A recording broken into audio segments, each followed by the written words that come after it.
Friends, daily வந்து வெண்டைக்காய் உடைக்கிறாங்க. நான் வந்து காலையில் மாமாவுக்கு பற்றி ஸ்கூல் பஸ் ஓட்ட போகிறதுனால ஒரு நாள் கூட நான் வெண்டைக்காய் உடைச்சதே இல்லை. கரெக்டாக உடச்சி முடிச்சுட்டு ஃபோன் பண்ணுவாங்க, மூட்டை பிடிச்சிட்டு அதுக்கப்புறமா எடுத்துன்னு போய் நான் கடையில் போட்டு என்ன ரேட்டு போகுது என்னான்ட்டு வந்துடுவேன். வெண்டைக்காய் செடி நல்லா ஹைட்டாக வளர்ந்துருச்சு. ஒரு 10 வருடத்துக்கு மேலே ஆயிடுச்சு.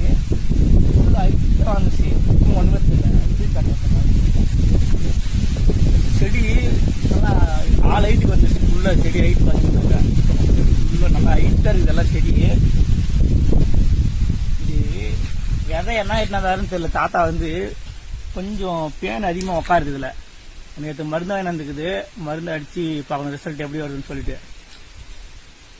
அடுத்த முறை வேறு பிராண்டு மாற்றினோம். விதை வந்து விதை சரியில்லையா என்னன்னு தெரியல. இது தண்ணியெல்லாம் கரெக்டாக டைமுக்கு போடுறோம், உரம் போடுறோம், யூரியா போடுறோம், எல்லாமே டைமுக்கு போடுறோம். ஆனால் பேன் உக்காருது. அது மட்டும் பார்த்து ரெடி பண்ணணும். ஏன்னா அப்போ தான் வெண்டைக்காய் வந்து சேர்த்து வைக்கும். கலர் நல்லா இருந்தால் தான் வெண்டைக்காய் வந்து நல்லாயிருக்கும். செடி மட்டும் ஹைட்டு சருன்னு வந்துருச்சு ஒரு 15 நாள்லேயே. ரேட்டெல்லாம் நேற்று 11 ரூபா போச்சு. அதுக்கு முன்னாடி நாளும் 11 ரூபா ரேட்டு. இன்னைக்கு எவ்வளோ போகுதுன்னு தெரியல. இன்னைக்கு நான் வர திருப்பூர் போயிட்டு வரதுக்கு லேட் ஆயிடுச்சு. ஒரு வேலையை வெளியில் போயிட்டு வரதுக்கு லேட்டாக இருந்தால் அவர் எடுத்துன்னு போயிட்டாரு. பார்க்கலாம், மருந்து அடிச்சு பார்ப்போம் ரிசல்ட் எப்படி வருதுன்னு சொல்லிட்டு. இந்த லைன் ஃபுல்லாக தென்னைமரம் வச்சுக்குது. அதனால் அப்படியே நெக்கலுக்கு அப்படியே கூலிங்காக நின்றுக்கிறான்.